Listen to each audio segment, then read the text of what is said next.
Quelle est, toi, ta manière aujourd'hui de t'occuper de ces jeunes à l'ère de l'IA versus celle que tu mettais en place il y a 20 ans?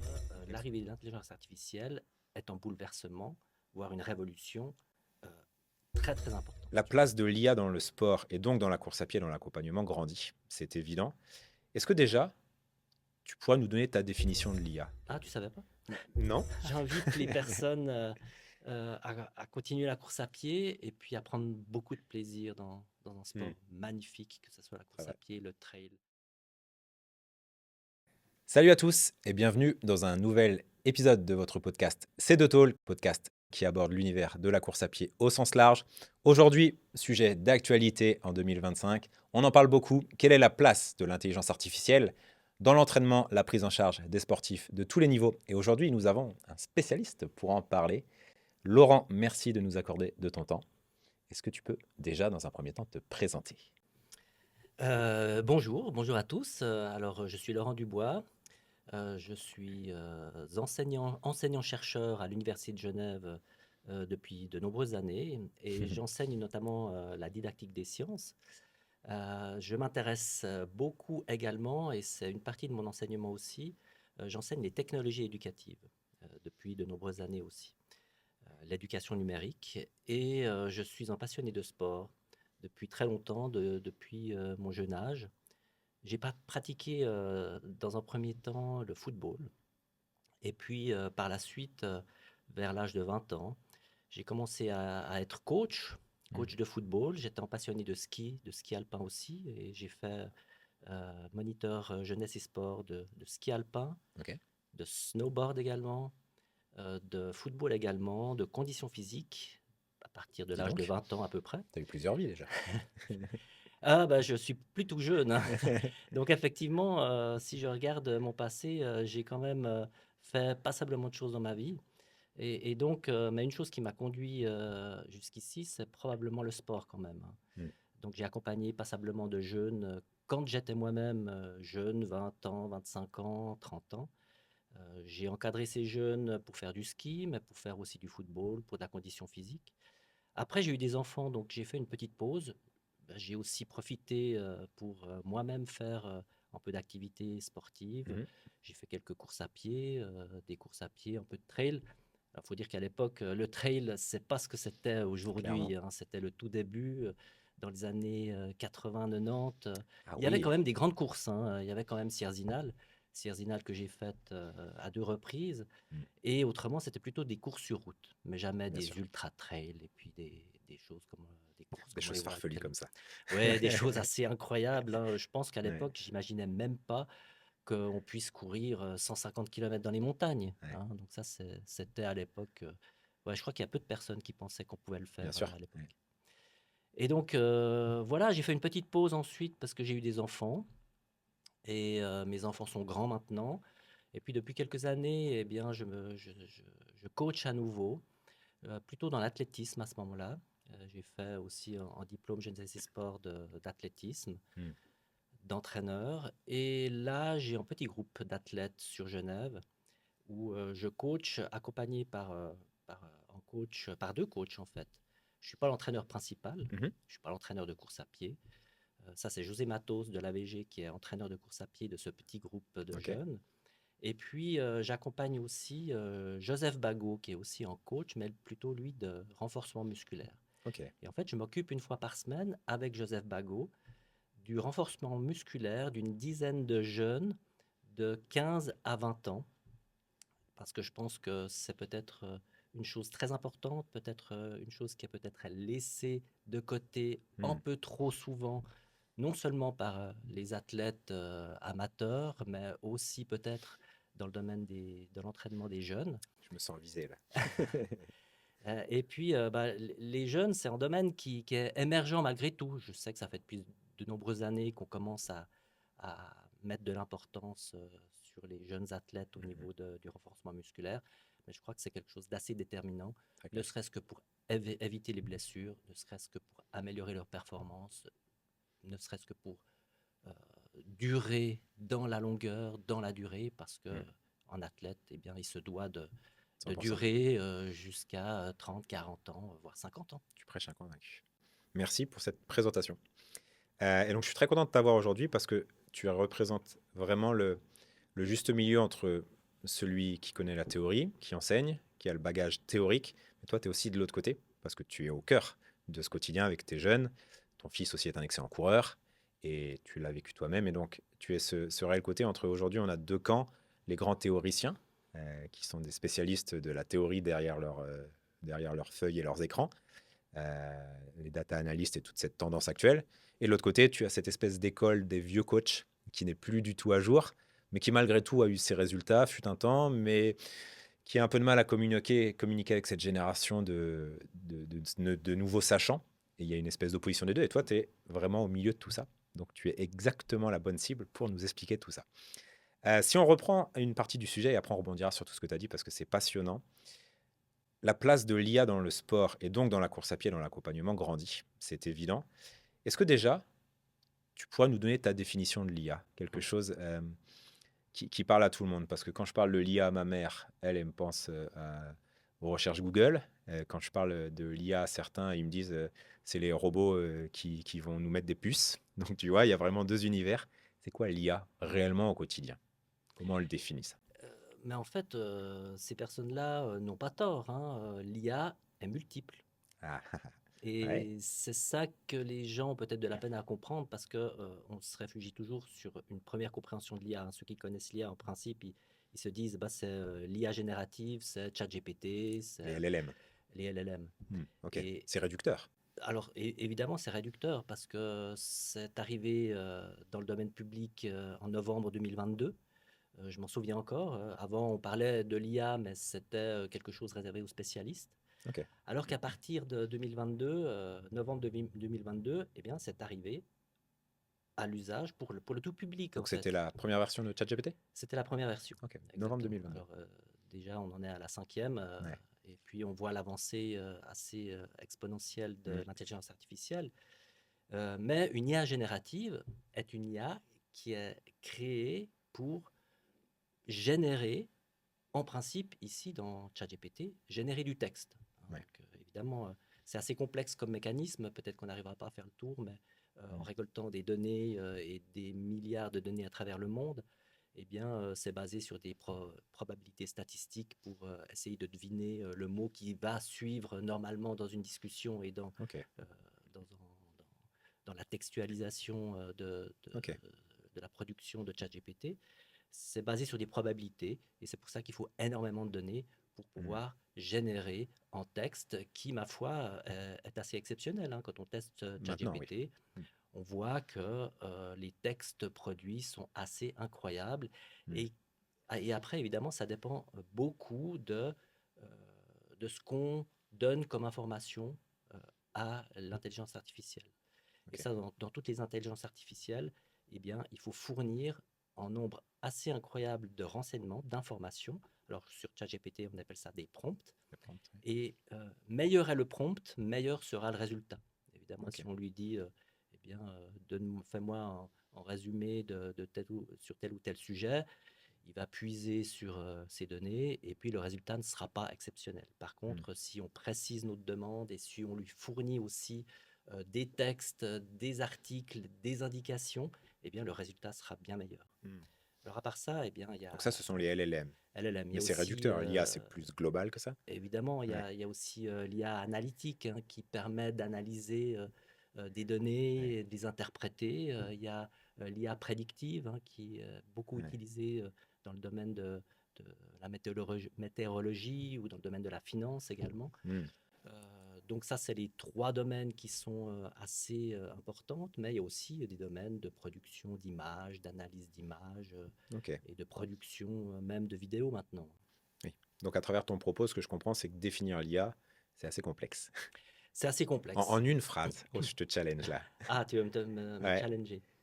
Ben, Est-ce que par exemple, tu vois, l'IA, par définition, ça veut dire intelligence artificielle. mm, Bon, le terme artificiel, c'est évident. Est-ce que le terme intelligence correspond réellement à ce dont on parle dans l'IA?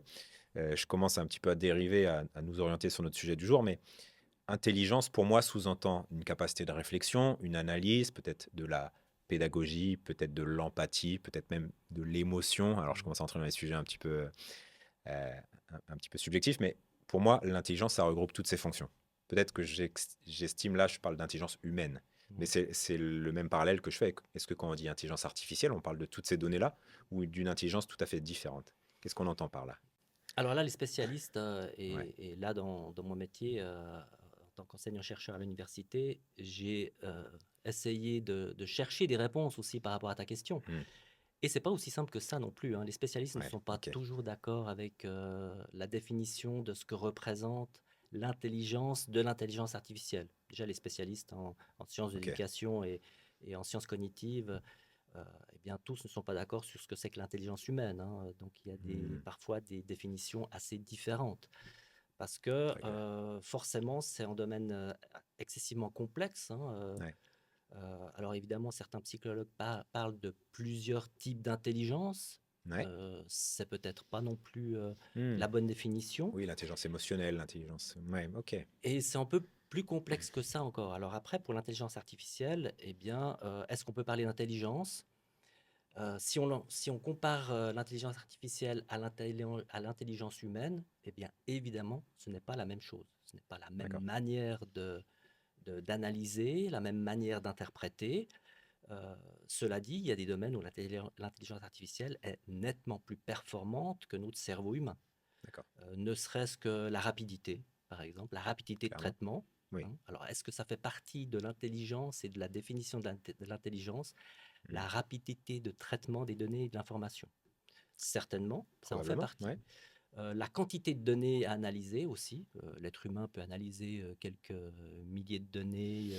Oui, là, on est battu Et là, on à est plat de couture. battu à plat de Bien couture. sûr. Et donc là, évidemment, Ouais, d'accord. l'intelligence artificielle, là encore, est nettement Ok. supérieure. Ouais, ok. Maintenant, dans tous les domaines où l'émotion fait partie de la définition de l'intelligence, et là, probablement, ben, étant donné qu'on parle de l'émotion humaine, évidemment Hmm, que là, l'intelligence artificielle, elle est encore loin de pouvoir oui. amener des éléments d'émotion. Ouais, Bien très que clair. certaines recherches, alors des recherches Elle en tend vers ça médecine, petit à petit. alors ça dépend si on parle d'émotion ou de bienveillance, parce que Ah, quand on demande à l'intelligence artificielle de traiter des cas en médecine, notamment, il y a des recherches qui ont été faites, hmm, on place des patients devant des vrais médecins, et puis on place des patients devant des intelligences artificielles, et la réponse donnée par les médecins ou l'intelligence artificielle, elle est assez similaire, et certaines recherches montrent que les réponses données par l'intelligence artificielle sont même bienveillantes et parfois même mieux et plus bienveillantes que les réponses du médecin. c'est peut-être que nos médecins manquent de bienveillance maintenant. Vaste débat. On va pas partir là-dessus. Euh, ok, c'est super intéressant. Et dans tes propos, je retrouve l'argument qu'on retrouve beaucoup chez les, je sais pas si on peut appeler ça les anti-IA, mais on va dire les sceptiques de Mhm. l'IA, qui ont tendance à dire l'IA, c'est loin d'être si poussé que ça et si développé parce que finalement, ça n'a pas notre intelligence. Mais eux, quand ils parlent d'intelligence, ils parlent de ce qui nous caractérise, nous, Mhm. humains. Donc forcément, si tu juges l'intelligence sur ta capacité d'adaptation émotionnelle ou ton empathie ou ces choses-là, l'IA, c'est peut-être pas ce qu'elle maîtrise le mieux. Et quoique, on tend vers d'autres choses. Euh, mais l'intelligence, c'est plus global et sur certains domaines, c'est même pas une opposition. Je veux dire, on est presque même plus dans les mêmes échelles numériques. Tu me parlais de milliers de données, l'IA, elle est en milliards de données. Même plus. Ouais. Ouais, bah, disons je pense qu'elle a absorbé 100% de ce qui existait Mhm. de disponible maintenant. En pré-working, en tout cas en pré-training, elle est capable de faire ça. Donc c'est très intéressant. Maintenant, si on essaye de dériver ça, aujourd'hui, l'IA, est-ce qu'elle nous propose a une place dans tous les apprentissages du quotidien, dans toutes les thématiques du quotidien, tu peux injecter l'IA et les optimiser, les booster. Si on parle d'un sujet que tu connais et que je connais au quotidien, la prise en charge des athlètes. Quels sont pour toi aujourd'hui les avantages de l'IA sur l'accompagnement? Prenons l'exemple de tes jeunes. Toi, tu t'en occupes depuis 30 ans, 40 ans? Disons Alors, que tu t'es occupé de gens depuis, ce pas les sont pas les mêmes, mêmes jeunes. naturellement, bien Non. sûr, mais donc tu as pris en charge des athlètes depuis des dizaines d'années. Ouais. Donc tu as eu une vision, disons il y a 20 ans, qui était basée sur ton expérience, plus les données de la littérature scientifique du moment, littérature scientifique qui a évolué à une vitesse relative. Aujourd'hui, on a cette IA qui est arrivée qui bouleverse un peu les choses. Quelle est, toi, ta manière aujourd'hui de t'occuper de ces jeunes à l'ère de l'IA versus celle que tu mettais en place il y a 20 ans? Mm. Quels sont les changements? Et peut-être que tu peux me dire, il n'y en a pas. Mm. C'est une réponse qui t'est personnelle, donc après, on Mm. pourra en débattre. Alors, déjà, Et après, j'aimerais au aussi début de ta, connaître ta projection. au début de ta question, tu as dit que j'étais finalement assez mesuré par rapport à l'IA et à la définition de l'intelligence artificielle, ce qui est vrai. Ouais. Par contre, je pense néanmoins que l'arrivée de l'intelligence artificielle est un bouleversement, voire une révolution euh, très très importante Là, tu parles pas de l'accompagnement des sportifs. Tu parles dans nos vies au quotidien. dans nos vies au quotidien. Ouais, d'accord. Maintenant, je pense aussi qu'il y aura un mouvement sensible, une évolution certaine dans l'utilisation de l'IA avec des sportifs et notamment dans le coaching. Mm. Et en fait, je vois une évolution très importante à mener, notamment pour les coachs. Mm. Et puis, ces évolutions-là, parce que je parle plutôt de plusieurs évolutions à avoir. On n'est évidemment plus dans l'image ou dans la représentation du coach qui, de temps en temps, va voir son athlète et puis prévoit sur papier son programme d'entraînement pour la semaine qui suit, Mhm. a des informations orales par l'athlète et puis ensuite reprévoit en programme d'entraînement pour Voilà. les prochaines semaines. Évidemment, déjà avec les données et les informations que l'on a avec les montres connectées, Mhm. eh bien, déjà ça a changé radicalement la manière de prévoir et d'accompagner Très vrai. un athlète. Oui. Déjà ça, depuis de nombreuses années, hein, avant l'IA, je pense que de nombreux coachs regardaient euh, les Garmin, les données Mm. Garmin, pour pouvoir adapter et Ouais. améliorer la planification des entraînements. Plus de data. Plus de data. Et ça existe depuis Et peut-être démocratiser surtout. voilà, une dizaine d'années, peut-être plus, Ouais, très pour vrai.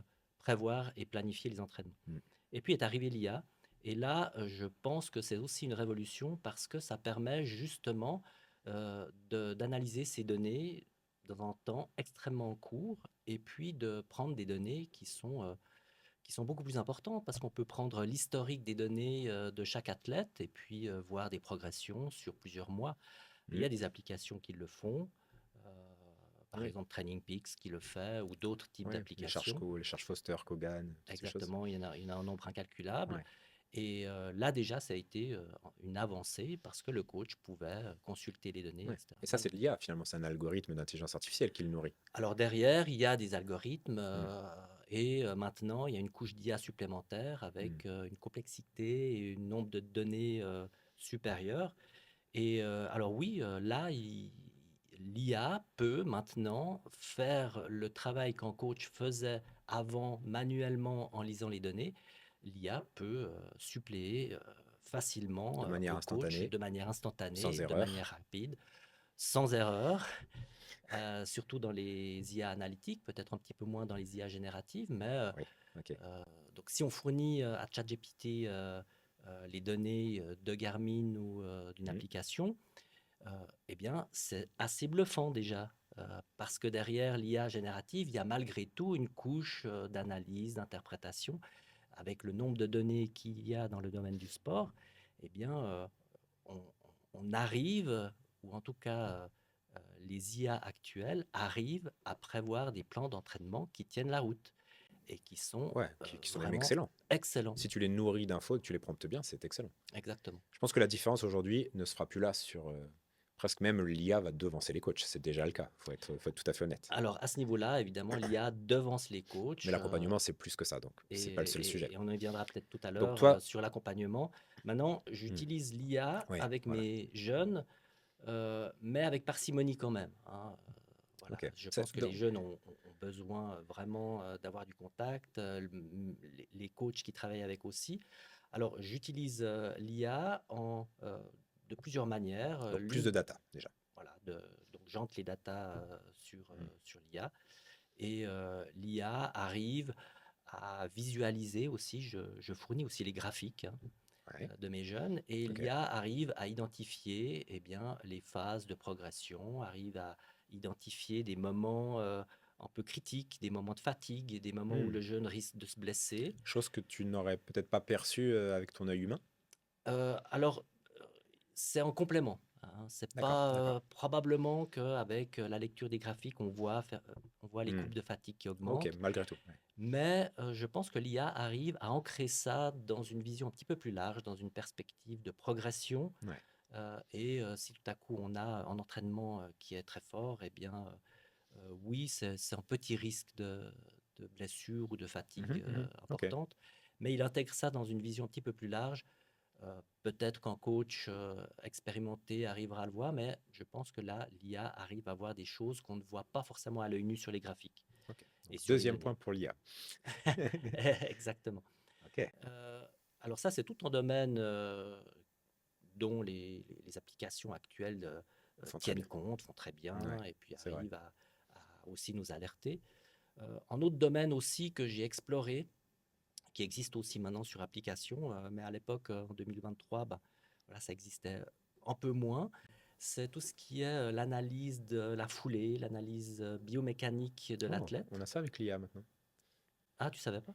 Non, non, assez peu. Ouais, je suis Oui, curieux alors de. il y a des applications, il suffit de filmer le jeune, et puis ensuite on lui met des Incroyable. points sur le genou, sur le talon, Ok, sur ok. à différents endroits sur la hanche. Alors ça, c'est des applications spécifiques. Moi, je le fais pas forcément avec des applications très spécifiques. Mhm, Je filme mes jeunes. Ensuite, je découpe la vidéo en séquences de deux ou trois foulées, par mhm, mhm. exemple. Ouais, ok. Et j'ai donc une vingtaine d'images fixes que je fournis à l'IA. Et ensuite, l'IA arrive à identifier au niveau de la pose du pied, Ok. est-ce qu'il pose le pied trop Ouais, en avant, trop en médio-pied. arrière, médio-pied, est-ce Ok, que la position des épaules, est-ce que les bras ok. balancent Et correctement. de Et ça, elle peut sortir des conseils, des alors, adaptations nécessaires. Enfin, après, le cas échéant, si on considère que c'est nécessaire. Mais parce exactement. qu'après, on peut. Après, on peut même demander à l'IA, en fonction des particularités de cet athlète, créer des exercices, voilà, Hmm, ouais, ok. adaptés, des exercices de renforcement musculaire, des exercices de pliométrie qui conviennent pour ce type de problème identifié grâce à la vidéo. Excellent.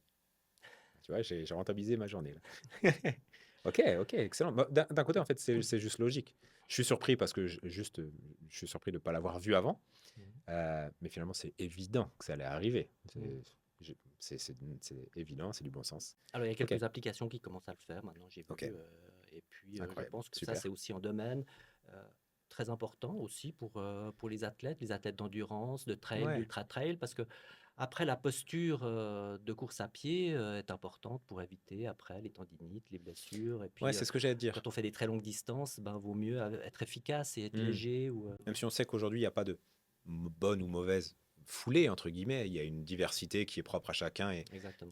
à chaque pratique et à différents niveaux également. Mais malgré tout, tu peux tout à fait rentrer, en plus de ce que tu viens de me dire, envoyer les screens de ta foulée, les vidéos, préciser que cet athlète a une tendance à se blesser au tendon d'Achille de manière régulière, à ce genre de choses, à une foulée de, je ne sais pas, 160 de pas par minute, ce genre de choses. Et une fois que tu as donné toutes ces données, l'algo va te dire, c'est pas surprenant qu'il se fasse des tendinopathie d'Achille avec une attaque de ce type et une foulée, une cadence trop faible. Et donc voilà ce que je l'invite à faire, voilà les conseils. Mm. Donc Alors finalement, voilà un petit peu mon rôle, c'est super. Ok, c'est ce que je fais avec mes athlètes. d'accord. Et par contre, la manière de rendre compte de ces informations-là, euh, je rends compte de ces informations-là sous forme de petits rapports mensuels pour les entraînements. Et puis, Que tu fais euh, ou que l'IA te fait. alors non, je fais moi-même le rapport en D'accord. fonction Ok, des ok. informations et de l'interprétation de l'IA. Et je fournis à l'entraîneur et à l'entraîneur et au coach de renforcement musculaire en petit résumé. Hein, Hmm. ce sera par exemple, ah bah tiens, cet athlète-là, on voit qu'il est en surcharge actuellement, donc il faut peut-être en tenir compte. Voilà, Très clair. des informations assez simplifiées parce que je ne veux pas surcharger non plus Je l'entraîneur comprends. qui s'occupe de beaucoup d'athlètes. Ça donne des tendances et puis je ne veux pas non plus qu'il surinterprète lui-même et que ça devienne un dogme. Hein. Ce ne sont que des données analysées, ce sont des conseils et puis ensuite, c'est quand même l'entraîneur qui vit le plus Hmm, souvent avec l'athlète qui arrivera peut-être à donner son interprétation à lui et à hmm. ajuster un C'est peu clair. l'entraînement. Ok. Donc toi, on Alors, peut te dire que tu es une forme de coach augmentées à l'IA. On peut dire ça Ce comme serait ça. ça. En gros, toutes tes thématiques que tu avais il y a 20 ans restent les mêmes. Ouais. La seule chose, c'est qu'elles sont devenues beaucoup plus pointues de par les aides techniques que tu as aujourd'hui. Mais on y viendra peut-être tout à l'heure, Hmm. parce que là, en fait, j'ai pas inventé un terme qui s'appliquerait à cette posture. Je l'ai pris dans d'autres domaines. C'est le terme de systémologue. Ok. Systémologue, c'est donc quelqu'un qui est au nœud de quelque chose, qui essaye de mettre en lien les différents acteurs qui D'accord. permettent à l'athlète d'améliorer sa performance. Et ça, je trouve que c'est quelque chose de déterminant au jour d'aujourd'hui, Hmm. de ne pas segmenter les différentes personnes qui travaillent avec un athlète. On est beaucoup trop segmenté à l'heure actuelle et ça peut provoquer des petits problèmes, hein. Quand je vois avec mes athlètes, eh bien, on a plusieurs acteurs. On a l'entraîneur, on a le coach de renforcement musculaire, on peut avoir le physio, on peut Hmm. avoir le médecin sportif qui s'occupe de l'athlète, on peut avoir la nutritionniste Prépa et mentale. préparateur mental. Et en fait, toutes ces personnes-là, si elles sont cloisonnées, elles n'auront pas forcément le même discours et l'athlète, il sera un petit peu perdu. Mhm, mhm. L'athlète, il a en plus ses parents, hein, souvent quand il est jeune, ou bien il a ses amis quand il est un petit peu Exact. plus vieux. Ouais. Et après, il faut faire la part des choses, hein. Donc, alors là, l'intelligence artificielle, est-ce qu'elle peut jouer un rôle? Pour l'instant, elle en joue peu parce qu'on n'a pas des intelligences artificielles qui prennent en compte toute cette palette de données, hein. Mhm. On Ok. pourrait imaginer que ça pourrait être ça le futur, hein, une Ouais. intelligence artificielle qui permette aussi de faire les liens entre les différents domaines, chose qui est encore peu explorée.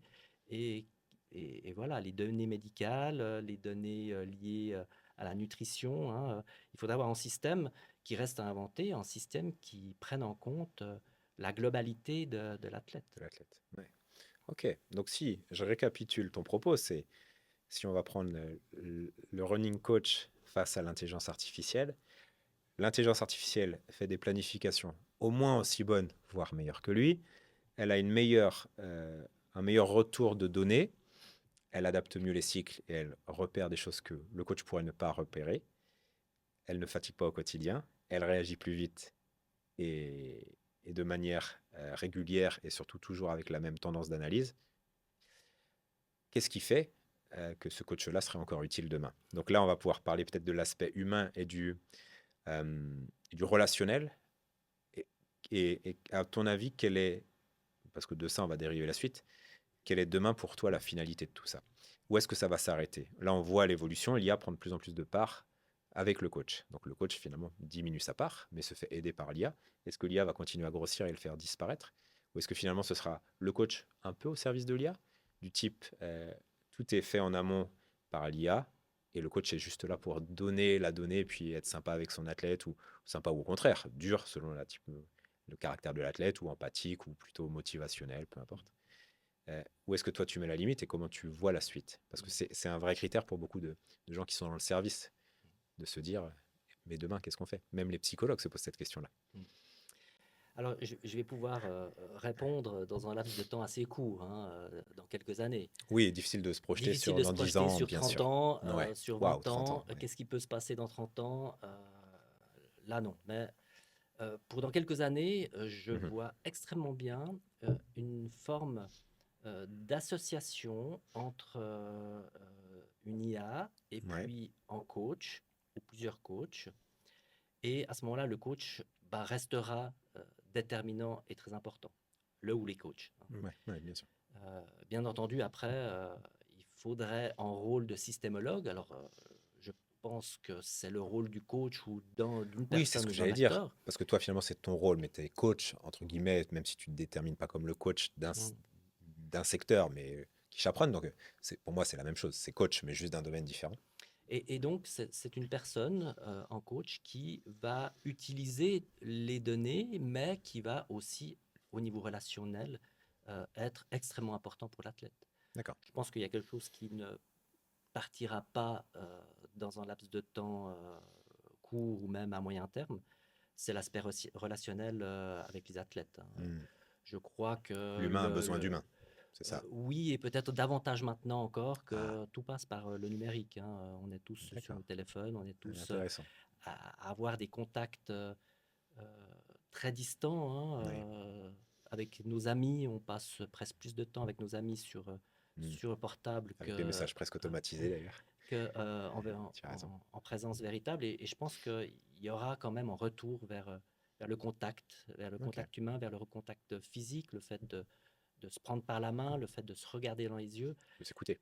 de s'écouter, le fait de voir la transpiration sur la peau de nos athlètes, le fait d'entendre leur respiration. Euh, Bien entendu, peut-être que l'IA arrivera à le faire dans un avenir très lointain, mais pour Ouais, bien l'instant, sûr. je pense que non. Je pense que ça, c'est le caractère absolument indispensable et très important qu'il faut garder en tête. Et euh, je pense que de toute façon, le rôle de coach doit évoluer, Oui. avec ou sans IA. Alors, avec, parce que c'est un outil qui donne des informations et qui donne des interprétations assez essentielles maintenant quand on parle de données, Mhm. données physiologiques, données de course à pied. Mais je pense qu'aussi euh, la question de la relation va persister parce que l'athlète, eh bien, il a besoin de ça. Il a Ouais, besoin je comprends. d'être accompagné physiquement. Il a besoin de ressentir aussi de l'émotion chez le coach. Très clair. Je pense que ça fait partie aussi du rôle du coach. Et je pense que le rôle du coach va évoluer déjà dans ce sens-là, être plus en coach, plutôt qu'un coach qui prépare des planifications, chose que l'IA peut faire à la perfection. Mhm. Eh bien, ça sera un coach qui utilise les planifications, mais qui va aller et accompagner l'athlète, qui va vivre avec lui des moments, vivre avec lui des émotions, essayer d'être ce systémologue dont je parlais tout à l'heure, c'est-à-dire la personne qui essaye de comprendre la palette des acteurs qu'il y a autour de lui. Mhm. Euh, Comment ça se passe dans ton travail? Est-ce que tu as le temps de t'entraîner ce week-end par rapport à la météo? Qu'est-ce que tu as ressenti? Et donc, on s'oriente peut-être plus vers un coach qui est un peu plus psychologue, un peu Mhm. plus orienté vers coach mental, Très sur mesure. très sur mesure. Ouais. Voilà, quelqu'un Oui, qui a cette sensibilité-là. c'est ça, plus englobant, comme on disait tout à l'heure, Oui, et plus presque premium dans l'approche, dans le sens oui. qui va lui donner plus que juste le côté tu cours comme ça, Mm, tu fais ta séance à 92% de VMA, ça oui. représente tant.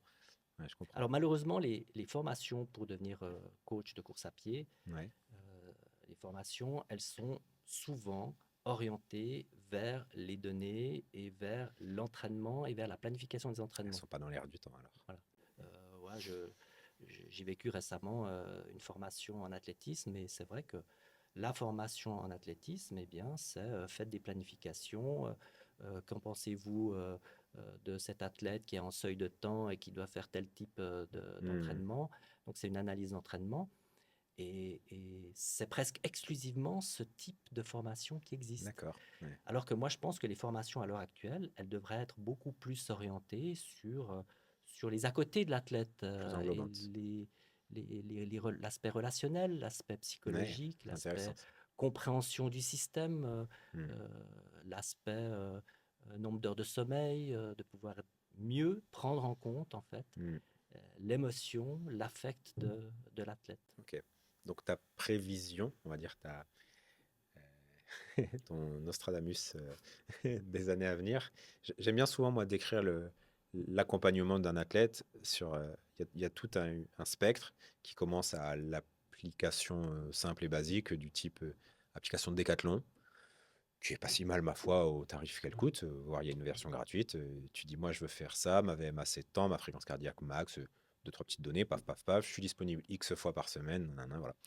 Et boum, elle te sort un plan. Finalement, c'est juste une interface Décathlon. Derrière, c'est de l'IA et ça te sort un plan qui est judicieux. Bon, plan qui ne s'adaptera pas forcément à ton quotidien parce que Decathlon ne va pas te demander et en ce moment, comment tu te sens, ton énergie globale, ton sommeil, ton stress et tous ces paramètres qui vont quand même impacter beaucoup ton entraînement. À côté, tu as des applications beaucoup plus premium qui sont déjà très dopées à l'IA. Je prends l'exemple de Campus notamment que je connais, mais Runmotion le fait aussi et tu as beaucoup d'IA qui est dedans et commence à considérer un contexte plus global.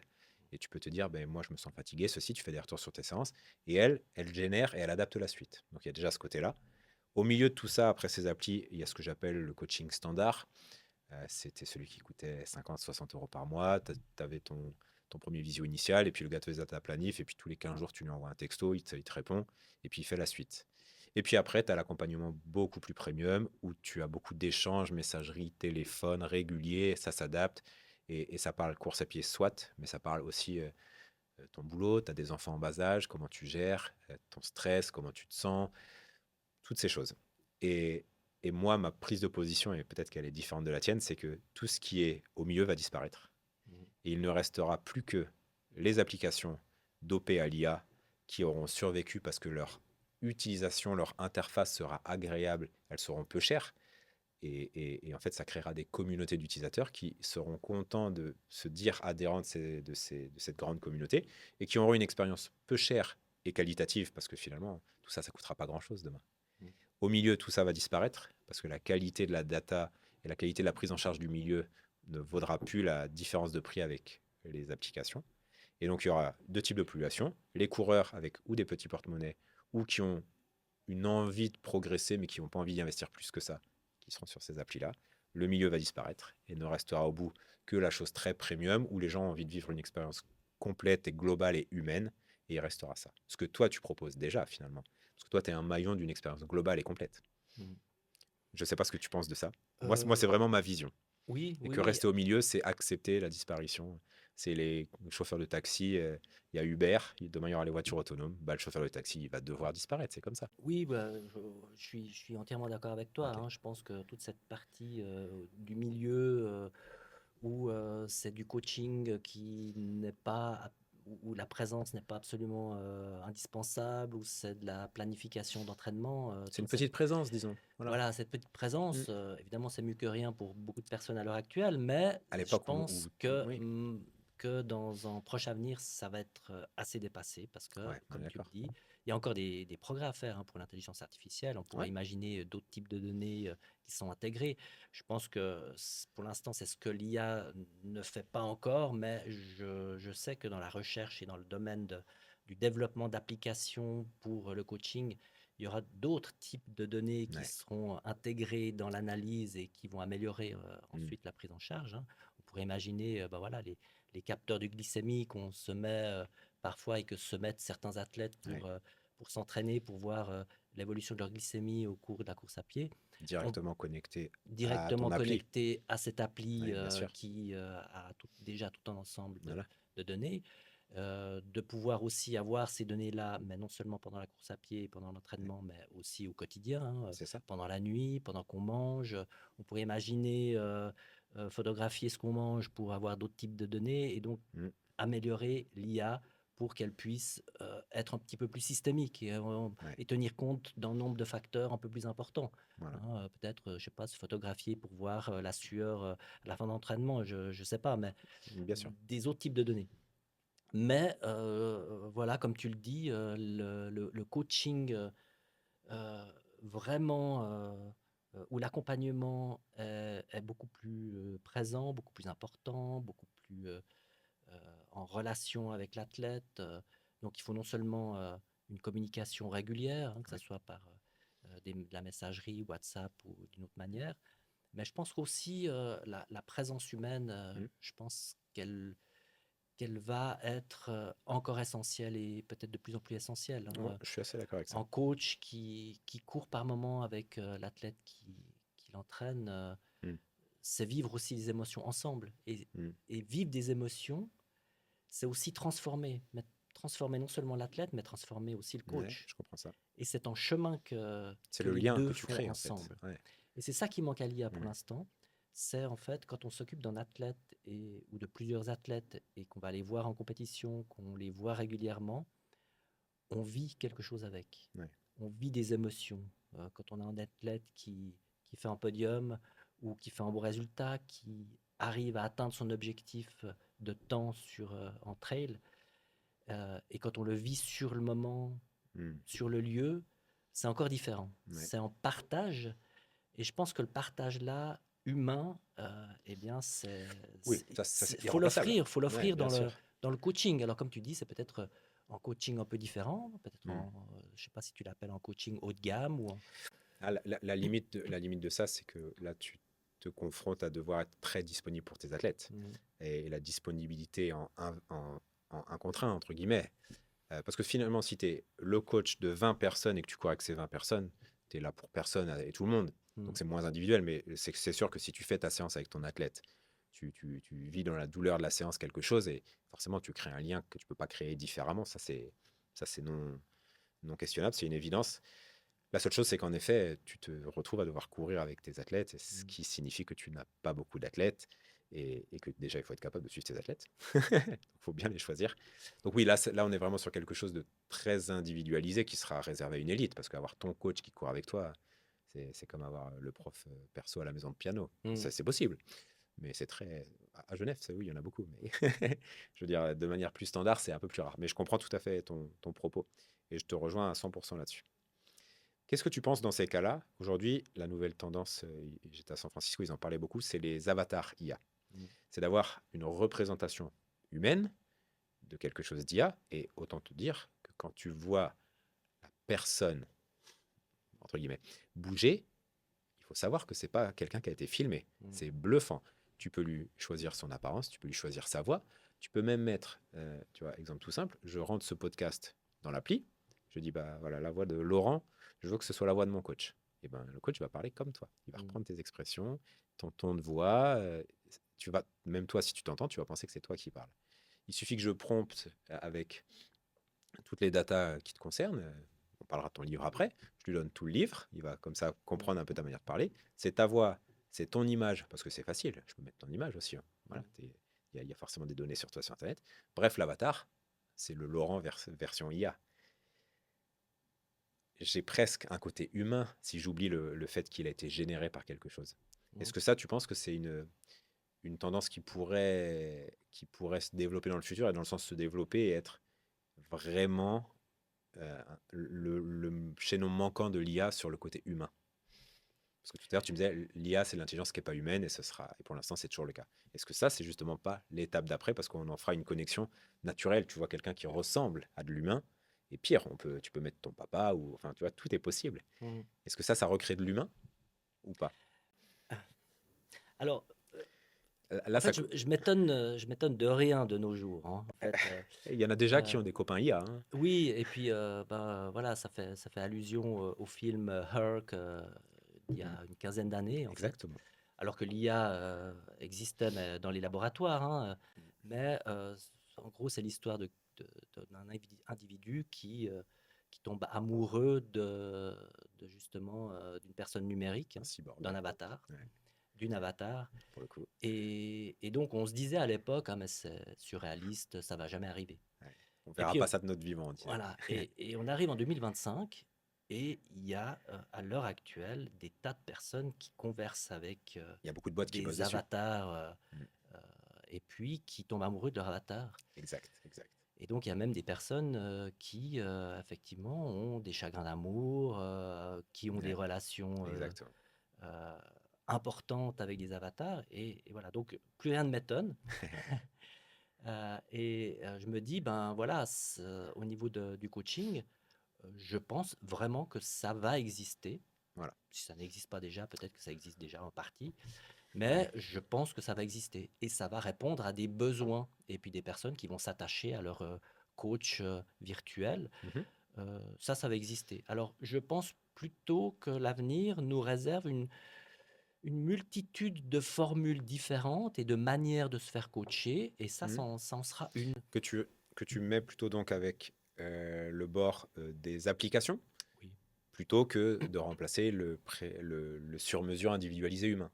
Oui, Pour oui, toi, c'est plutôt, ça va encore rendre l'expérience des applis plus agréable plutôt que de penser que ça remplacera ce coach avec qui tu pourrais faire ta visio le soir. Parce que oui, finalement, l'IA, elle va pas se dire non, désolé, ce soir, je couche mes enfants, je suis pas disponible pour te voir. Ouais. alors, heu, remplacer, c'est peut-être même pas la question parce que, il existera toujours des coachs, en présentiel, Mhm. humains, heu et ils auront des clients et ils vont faire de l'excellent travail et il y aura toujours un marché pour, un certain nombre de coachs, qui mettent l'accent sur la relation humaine. Et puis, il y aura de l'autre côté, eh bien, des avatars, des coachs avatars qui vont faire un travail qui sera différent. Mhm. Et voilà, après, chaque Ouais, d'accord. personne va pouvoir choisir en fonction de son budget, en fonction Ces attentes. de ses attentes, en Donc, fonction de ses objectifs, ouais, c'est clair. les différentes formules, hein. Ça peut être une formule, juste une application qui donne des planifications d'entraînement. Si ça convient à une personne, pourquoi pas? Maintenant, par expérience, j'ai l'impression plutôt que On en revient. l'attente des athlètes, s'il y a un vrai désir de progresser Oui, et puis de vivez l'expérience pleinement. Ouais. voilà, faut Mm. plutôt vivre une expérience Ouais. humaine. Donc pour toi, vraiment, ce sont deux univers, deux accompagnements qui sont presque différents, même si la finalité est la même, Mhm. et qui s'attachent à deux publics tout à fait différents, deux cibles différentes, et qui ne seront pas finalement en opposition. Mhm. C'est comme les fast-food et les restaurants gastronomiques. Ça sert de la nourriture, mais alors, toi, je ne sais pas si tu vas au gastro de temps en temps. En tout cas, si demain tu vas à McDo, ce ne sera pas dans la même recherche. Mhm. Mais pourquoi pas? Oui, et puis Voilà. on est dans un monde multiple Hmm. et je crois que ça va être l'avenir aussi, y Ouais, compris ok. dans le coaching. Ouais, ok. Ok. Donc, toi, dans ton ressenti, ça fera du bien cet univers-là, ou au contraire, ça risque d'être plutôt délétère? Moi, j'ai le sentiment que toute évolution technologique va augmenter l'exigence du client, de l'athlète pour le coup, et que augmentant ces exigences, ça va naturellement nettoyer le marché des coachs vendeurs de rêves, des coachs non diplômés, c'est un vrai sujet aussi, Mhm. euh, des coachs, des coachs Instagram, je les appelle souvent comme ça. Est-ce que tu penses que ça va plutôt avoir un effet bénéfique pour tout le monde? Parce qu'une fois qu'on a nettoyé le marché par le bas, il ne reste que le haut, et si tu en fais partie, c'est bon signe. Et donc, naturellement, ça va augmenter la moyenne globale et l'expérience est meilleure. Ou tu penses que ça va être un élément de plus qui va encore rendre le marché plus anarchique et on n'arrivera pas à lire ce qui se passe dedans? Euh, je dirais que le marché va bouger, va D'accord. évoluer lentement. Lentement, tu penses? Ah, Oui, ok. je pense que ça va pas être aussi rapide que ça parce que D'accord. on continuera à avoir tout un tas de types de coaching différents. Mhm. Alors, l'émergence des avatars coach, je pense que il y aura un marché, mais dans un premier temps, ça sera de niche, hein. C'est pour ça que je dis que que ça va évoluer lentement, hein, Ouais. cette tendance à avoir un coach avatar. Ça va convenir à certaines personnes, peut-être. Peut-être juste pour la découverte au début, le côté un peu sympa de nouveauté. Peut-être Ouais, que ça va permettre à certaines personnes de faire des progrès aussi ouais, importants. bien sûr. Parfait, très bien. Mais pour moi, bah voilà, après, je pense que c'est aussi une question de revenir un petit peu à l'humain, hein. Ouais. On- Moi, je vois les jeunes, quand j'accompagne des jeunes, si je leur donne un programme d'entraînement, De manière stricte, juste un programme. juste un programme de renforcement, Ouais, euh, et puis que je regarde ce qu'ils ont vraiment fait dans le programme de manière autonome et individuelle, ouais, ça n'a rien à voir avec en accompagnement en salle ouais. de renforcement musculaire Ok, quand il y a une présence humaine à côté. ok, ouais. Et je le vis moi-même aussi. Je fais du renforcement musculaire avec un coach qui est assez exceptionnel. Et euh, je me dis toujours, quand il est là et qui m'accompagne dans mon renforcement musculaire, eh bien, j'ai l'impression d'en donner plus Ouais, et d'accord. d'aller plus loin dans les exercices. Et après, il me dit toujours, allez, tu peux encore en faire deux. Mais si on est tout seul Et qu'on est fatigué. et qu'on est fatigué, peut-être qu'on aura tendance à dire, Ouais, à soulever des poids, t'as raison. voilà, ah ben je m'arrête à 10, je fais pas le 11e et le 12e, même Hmm, si. c'est intéressant. Oui, l'engagement moral que tu donnes à un humain est largement plus puissant que l'engagement moral que tu donnes à une IA, Exactement, c'est une qui, sorte qui de. pourra quand même te dire, tu n'as pas fait tes exercices. Ouais, Mhm, les renvois sont plus comme ça, on est passé. Mais elle va te le reprocher, bah, tu vas l'éteindre. voilà. Mhm, Le coach que tu payes, à qui tu dois rendre des comptes parce qu'il travaille pour toi derrière, mhm. forcément, tu te sens tout à fait dans une autre logique. C'est vrai, j'avais pas vu ce point-là. Et c'est un petit Intéressant. peu le même domaine, enfin, dans un autre domaine, hein, le domaine de l'enseignement et de l'éducation. Ouais. On a aussi ce phénomène, hein, on peut remplacer des tas de choses par des modules d'apprentissage Mhm. numérique. Oui, Mais bien sûr. Oui. là encore, s'il n'y a pas en humain derrière, s'il n'y a pas un accompagnement, s'il n'y a pas une relation, s'il n'y a pas les yeux dans les yeux, je pense que l'enseignement, en tout cas pour les plus petits degrés, eh bien, la présence humaine et la présence d'enseignants est absolument indispensable. C'est un Ouais, petit peu la même comparaison. Le coach est pour l'instant encore indispensable ouais, parce je que la comprends. présence est... D'autant plus chez toi qui gère des jeunes. Non, mais réellement. Mm, Je veux dire, enfin, quoi que tu dois avoir des jeunes qui sont très investis. mm, Mais un jeune de 16-17 ans a peut-être pas le même sérieux que l'adulte de 35 ou 40 ou 45 ans, mm, potentiellement. Mais c'est très clair ce que tu dis. Et ça me fait penser à l'écho de plus tu investis financièrement dans ton accompagnement, moins tu te laisses d'opportunités de ne pas respecter ton engagement. mm. Une appli à 10 euros par mois, bon, 10 euros par mois, je veux dire, c'est un café à Starbucks au prix de l'inflation. Euh, Allez, si je le fais pas, c'est pas grave. Je me suis pas engagé, j'ai pas engagé grand-chose dans le fait de le faire. Mm, Aujourd'hui, si tu payes ton abonnement mensuel à 150 euros avec ton mentor, tu te dis, j'y mets de l'énergie, j'y mets de l'argent, mm. et je peux pas ne pas respecter mon engagement. Un peu comme quand tu t'inscris à une course maintenant, une course ça coûte cher une fois que tu es inscrit, surtout que tu sais la difficulté d'avoir un dossard. La course de l'escalade s'est remplie vite cette année Oui, d'ailleurs. oui, Ouais. tout à fait. Et bien naturellement, tu te retrouves à respecter ton engagement. C'est exactement la réflexion que je me faisais la semaine passée. C'était mercredi passé. Mm. J'avais donné rendez-vous à mon coach à 8h30. Et puis c'était le matin, en me levant, je me suis dit, oh là là, c'est dur ce matin, je suis un peu fatigué, je vais me prendre un café. Si j'avais pas rendez-vous avec mon coach, je suis pas sûr que je ferais Tu serais peut-être ma resté à la séance maison. de renforcement Ouais, musculaire. ok. Et c'est exactement ce phénomène-là. J'ai rendez-vous, hein, première chose, et puis je paye mon coach. C'est aussi un facteur Ouais. qui m'a permis de faire ma séance et puis de me donner à fond, quoi. Ouais, ouais, tu lui as bloqué de son temps, donc tu, Ouais. tu te dois le respecter. C'est aussi un contrat, un Ouais, ouais, engagement. Et ouais, ouais, puis, je suis tout à fait un engagement moral et presque un peu un engagement social, dans le ouais. sens où... Mais je te rejoins dans le sens C'est que vrai. si on a une application, finalement, ben, l'engagement moral, mis à Ouais. part l'argent que l'on met pour l'application, il n'est pas énorme, hein. Donc, Mhm. Bon, après, beaucoup de coureurs sont assez motivés pour faire les ouais, choses. Hein, classiquement, ça c'est clair. ils sont même plutôt parfois dans l'excès que dans le pas assez. Mm. Ok, top, c'est super. Merci en tout cas pour tous ces éclaircissements. Toi, tu es encore un peu coureur ou plus du tout? Alors, je cours un peu pour le plaisir, oui, Ok, ouais, tout à fait. ouais. Mais ton fiston est un bon coureur, tu me disais. Alors oui, ben, Il fait partie de tes athlètes?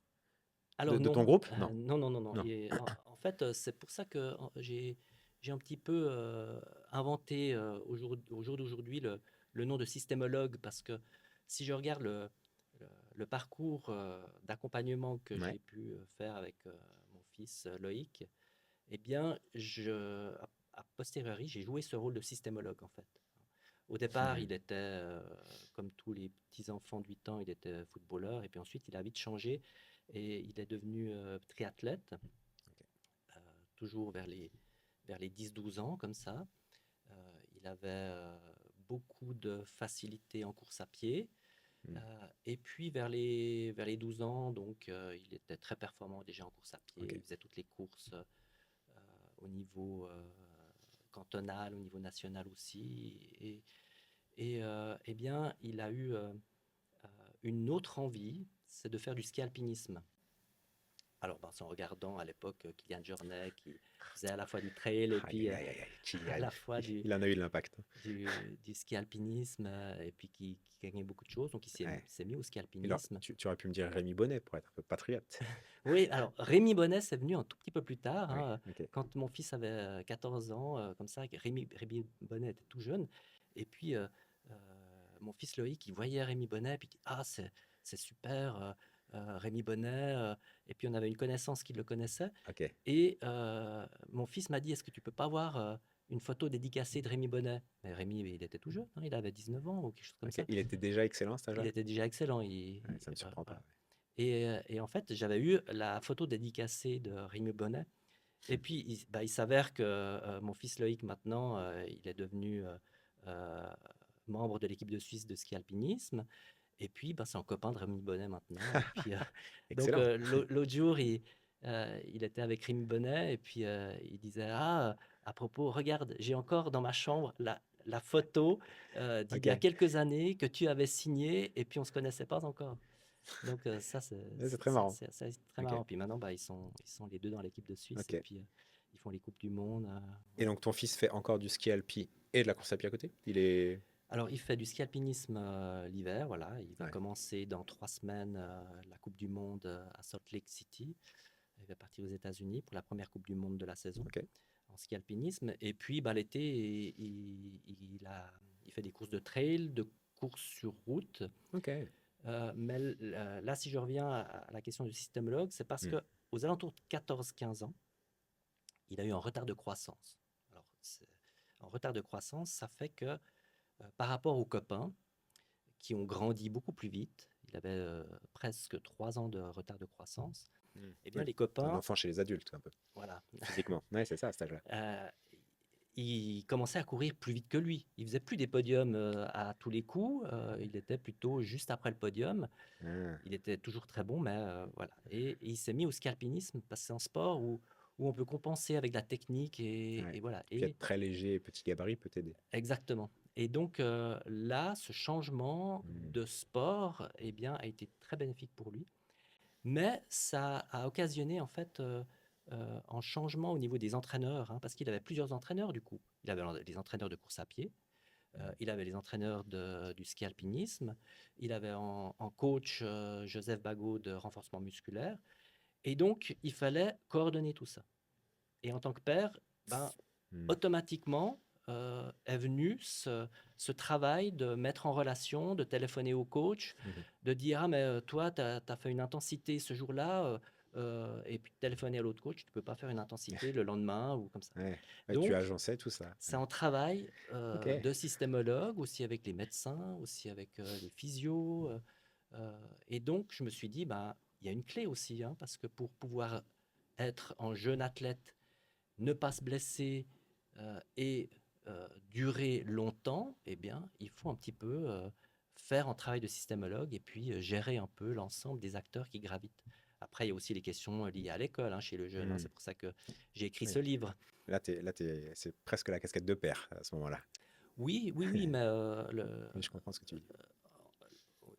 en France et en Suisse, il existe des sports-études et des filières sportives, mais elles ne sont pas forcément idéales. Hein, elles ne sont pas Hmm. non plus Finalement, on au leur top. offre du temps, plus que le contexte. Enfin, Oui, on plus leur que offre des l'accompagnement. arrangements et puis on Voilà, leur offre pas. Donc, il faut quelqu'un qui arrive à bien gérer tout sûr. ça. Ouais, ouais, ok.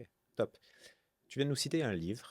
Tu peux nous en dire plus? Tu t'es fait ce qu'on appelle une passe décisive. Oui, Parle-nous de ça. oui, voilà. Alors, en fait, mon vécu et l'accompagnement de mon fils Loïc et puis des jeunes athlètes depuis une dizaine d'années, j'ai aussi suivi des athlètes qui ont arrêté le sport. Plusieurs athlètes que je suivais, peut-être un petit peu plus de loin à Hmm. l'époque, il y a une dizaine d'années, eh bien, arrivés à 20 ans, tout à coup, j'ai en mémoire une athlète en particulier qui m'a beaucoup touché, avec qui j'ai eu quelques échanges et j'ai essayé de comprendre en fait. Et en fait, quasiment du jour au lendemain, elle a arrêté le sport de compétition alors qu'elle était promise à- à une carrière. On ne sait pas où elle serait Ouais, allée, hein, ouais, peut-être une carrière internationale, elle était aux portes d'une carrière internationale. Et puis ça m'a beaucoup questionné. Je me suis dit, mais pourquoi il y a autant de jeunes qui arrêtent qui entre lâche. Ouais. 16 et 20 ans? Un peu essoré par cet univers-là. Alors, c'est multifactoriel, Hmm. hein, et il y a les questions d'études, hein. Faut pas Ouais, oublier que c'est une période où ouais. les jeunes Envie de doivent vivre à une la vie un peu. fois augmenter le nombre d'entraînements par semaine, Ouais. mais ils doivent augmenter les études, les devoirs et puis leur capacité à revoir. Et ils arrivent dans le monde des adultes, c'est plus concurrentiel en Et sport. il y a aussi une chose qui augmente, c'est qu'ils ont envie de voir du monde, de Faire la fête. rencontrer, d'avoir des loisirs. Et voilà, et donc ça fait un trop-plein. Et donc il y a beaucoup de jeunes qui arrêtent parce qu'il Hmm. y a justement ce trop-plein. C'est parfois même en burn-out, c'est parfois une situation difficile. Hmm. Et donc tout ça, eh bien, c'est un peu complexe à gérer. Je comprends. Après, il y a des athlètes qui se blessent, euh, Oui. probablement parce que les charges d'entraînement n'étaient pas adaptées, mais il y a aussi un facteur, c'est qu'un athlète, il se blesse malgré tout, hein. C'est un sport Ça traumatisant. fait Ouais. partie ça fait partie de la vie d'un athlète de se blesser, mais il y a la gestion de l'athlète. Qu'est-ce qu'on en fait de cette blessure? Est-ce qu'on en fait quelque chose de positif? Est-ce qu'on rebondit sur sa blessure? Est-ce qu'on arrive à la Hmm. gérer? Et tout ça, ça m'a beaucoup travaillé. Et c'est pour ça que j'ai essayé de mettre ça sur papier, hein, de raconter un peu mon histoire d'accompagnement de mon fils, des jeunes athlètes, et puis d'y mettre, euh, d'y mettre un écho avec les articles scientifiques sur le Hmm. sport, sur les jeunes. Je fais relire ce livre en pédiatre, spécialiste du sport aussi, Hmm. parce que je pense que c'est important d'avoir une validité scientifique. Donc on est à nouveau dans le thème de systémologue. Et on est, Ouais. voilà, je parle dans ce livre Ouais. du rôle de systémologue, pas uniquement, mais c'est aussi un Ouais, on en parcours revient un petit peu à ça. qui est Grandir avec les forces, ça s'appelle Accompagner les jeunes athlètes vers la performance durable. Il est déjà sorti? Parce que je sais que c'est une actu toute chaude là. Alors, il est déjà sorti, on peut Ok. le commander, Depuis combien de temps? C'est tout chaud. alors depuis le 1er novembre, voilà, Et c'est ça. Et on est le 7 quand on tourne. il y en a le 7 novembre. Donc c'est tout chaud. Ok. Donc c'est tout chaud, alors peut-être que voilà, il faudra peut-être un petit délai d'une semaine ou deux pour pouvoir la Pour les recevoir. intéressés, où est-ce qu'ils le commandent? Alors c'est aux éditions Ovadia, Ok. donc il suffit de taper Ovadia, il y a un lien de commande. Ok. On mettra le lien en description. Ce sera Voilà. plus simple. Donc voilà, Super. c'est une histoire d'accompagnement des jeunes athlètes. J'espère que ça va permettre aux coachs aussi de les interpeller. Parce Je vais que, te demander, la cible de ce livre, c'est les jeunes athlètes, c'est les passionnés de l'accompagnement, c'est les accompagnants qui accompagnent des jeunes. Mhm. C'est finalement aussi quelque chose qui peut se lire comme un passionné de course à pied de par l'histoire que tu racontes. C'est qui le public que tu cibles? Oui, alors c'est un petit peu tout le monde qui Ok. s'intéresse aux jeunes athlètes entre 15 et 22 ans Ouais. et qui peut-être s'interrogent sur comment est-ce qu'on permet à ces jeunes alors pas forcément de devenir en Oui, des athlète Brixton, bien et sûr. puis voilà, mais comment est-ce qu'on les accompagne pour qu'ils puissent être bien dans leur peau, dans leur corps, dans leur sport, Ouais. et puis comment est-ce qu'on les accompagne pour qu'ils puissent durer le plus longtemps possible, Condition sine qua non à la performance. et puis d'avoir Ouais. du plaisir à faire Ouais, exact. en Sans plaisir, il n'y sport, aura et pas de perte. puis voilà, donc ça s'adresse aussi aux coachs, aux parents de jeunes sportifs, peut-être aussi aux éducateurs, peut-être aux personnes, Hmm. aux athlètes eux-mêmes qui Ouais. ont envie d'avoir des réponses. Et puis, bah voilà, parce que je, je mentionne beaucoup de jeunes, hein. Il y a des petits mots que j'ai entendus au bord des stades, hein, des jeunes qui me disent des choses, et puis je retranscris un petit peu ces petits Hmm. messages. Et puis, Ok. Ok, top. Ben, en tout cas, pour tous ceux qui sont intéressés, vous savez où le trouver. Je mets le lien. Ton fils Loïc va courir l'escalade dans 4 semaines? alors malheureusement pas, parce Ouf. que Je risquais de perdre une place probablement. ah, tu vas faire l'escalade. Bien sûr. Voilà. Rappelle-moi son âge. Alors, il a 22 ans. Ah, donc les 15-22, il en sort bientôt, lui, ça y est. Oui, alors bah, ça fait un moment maintenant qu'il est autonome, et que j'ai Ouais, essayé de ok. faire en sorte que voilà, il puisse Oui, lui-même voler forcément. de ses propres ailes. Ouais. Et c'est une transition qui est importante à accompagner, mais Hmm. une fois que c'est fait, maintenant, voilà, très, très, très, très, très content. Alors, il ne fait pas la course d'escalade, malheureusement. Il l'avait faite il y a 2 ans, dernière année junior. Donc il courait pas le dimanche à l'époque. Non, c'était le Il était samedi. samedi Et début d'après-midi, puis, lui. voilà, Ouais, et, ok. et il avait gagné la course junior il y a 2 ans. Et junior, ça va vite. Oui, Non, parce que dans l'esprit des gens, junior, c'est la course enfant. Non, ouais, junior, la course de l'escalade, ça cavale. bah, il avait fait sur les 3 tours 23 minutes pour les connaisseurs. Et Ouais, puis, donc il cavale. Ouais. l'année suivante, Donc il vaut quoi? Il vaut un petit 31 au 10 bornes? Quelque chose comme ça? alors il a jamais fait de 10 bornes pour Ah, l'instant d'accord. de manière officielle. Pour te dire, il a fait la course Mora-Fribourg Ouais. il y a quelque temps. Mhm. Et il y a une partie C'est un qui est un peu 16 km, c'est ça? 16 km, voilà. Et une partie médiane qui est un peu vallonnée. Ouais. Et sur la partie médiane, sur 10 km de la partie médiane, il a fait 34 minutes, je crois. Non, non, non, beaucoup moins. Ah Sur oui. 10 km, il a Ah fait oui. 32 minutes, voilà. On est d'accord. Oui, oui. Oui, donc c'est ce que je dis. Il doit être sous les 31 sur un 10 km plat sec. Ou en Il tout cas. va essayer probablement l'année prochaine de faire un 10 Hmm. km pour voir ce Ouais, qu'il si, si, vaut si. sur 10 km. Et Oh, puis bah, par rapport à ce que tu me dis à l'escalade, on est là-dessus. essayer d'être dans les 31 minutes, ou voilà, puis d'essayer de descendre autour de 51 minutes, on verra. Ouais, Il veut ouais, se préparer très cool, là-dedans. très cool. La course d'escalade, il l'avait faite en élite aussi l'année suivante. Il avait fait 22 minutes. Donc l'année dernière, Non, non, c'était il y a l'année 2 d'avant, ans? en fait, il y a 2 ans. Ah donc on s'est jamais confronté, on s'est succédé. D'accord. Ok, bon bah top. J'aurais pu me... Mais je- l'année prochaine, en 2026, Hein, là, il compte bien se préparer pour la course d'escalade parce que c'est une course qu'il adore. comme tout bon Genevois. Il a, Tu sais que beaucoup de gens connaissent pas cette course. C'est fou. oui, je pense. Alors que c'est le deuxième plus grand événement running d'Europe après le marathon de Londres. Plus Mm, gros que le marathon de Paris. mm, Mais je crois que les Suisses étant très... les Suisses sont suisses et les Genevois sont très genevois avec leur fierté. Et donc en fait, elle est très, très, extrêmement populaire ici. Mais finalement, elle dépasse assez peu les frontières. ouais. Ah, Elle attire des athlètes élites parce qu'elle a un niveau qui est juste incroyable sur la course du dimanche. Mais elle est assez peu connue à l'étranger. Moi, j'en fais sa promotion parce que je me suis retrouvé là-bas un peu par hasard quand je suis arrivé mm, ici. Je suis breton, hein. C'est pour ça que ton fils Loïc, ça fait très breton. oui. Et quand je suis arrivé ici, on m'a dit, oh, tu devrais faire la course de l'escalade. Bon, pourquoi pas. Mais je suis tombé amoureux de cette course. J'adore. Mes Mm. filles vont la courir. Donc, je crois Madame qu'il la court. il a pas loupé une fois la course d'escalade, sauf les 2 dernières années où il avait des Coupes du Monde Ah donc, en dès qu'il Algérie. était enfant, tu le faisais courir. Exactement. Ok, incroyable. Et puis, bah, oui, il y a 3 ans, Jimmy Cressier, il a fait la course d'escalade.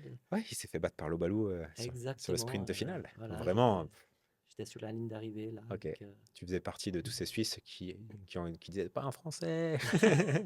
Non, non, pas du tout. Non, non, non, non. Parce que Dominique Lobalou est suisse, du coup, il a été nationalisé suisse. Je crois qu'il est d'origine ougandaise, je ne veux pas dire de bêtises. Maintenant, il est nationalité Maintenant, suisse, il est nationalité suisse. sponsor Oui. on, enfin, Mhm. très suisse, quoi. Exactement.